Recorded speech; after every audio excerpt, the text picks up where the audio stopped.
Скриени во темница за 2 дрва, убийците ја чекале својата мета. 47-годишниот Кумановец Елам Селахи на земјен пат во атарот на село Слупчане.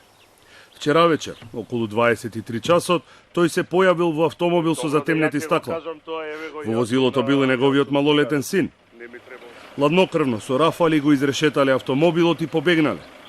Жителите на Опа и Слупчане, вознемирани од истрелите, ја повикале полицијата, која затекнала грозоморна гледка. Убиците внимателно го избрале местото каде што ќе го ликвидираат, кое се наоѓа на 50 на метри зад мене. Од она што можеше да се види, пукано е од 2 страни со автоматско оружје. Салахи и неговиот син немале шанса да преживеат.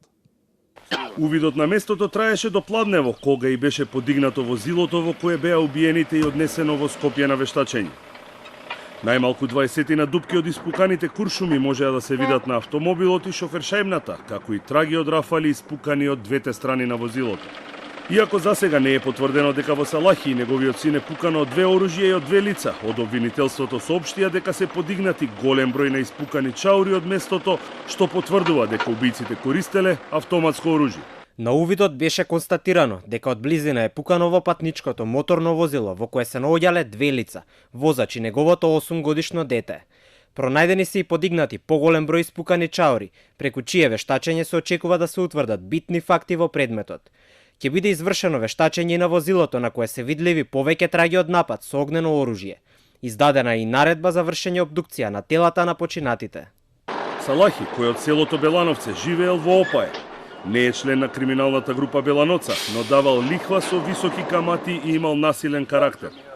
Никој од соселаните не сакаше да говори пред камера, исто како и во соседното село Слупчане. Сепак таму велат дека добро го познаваат Салахи и дека тој зел 4 куќи и 10 на ниви од луѓе на кои им дал пари. Извори од МВР за Телма потврдија дека тој имал дебело криминално досие.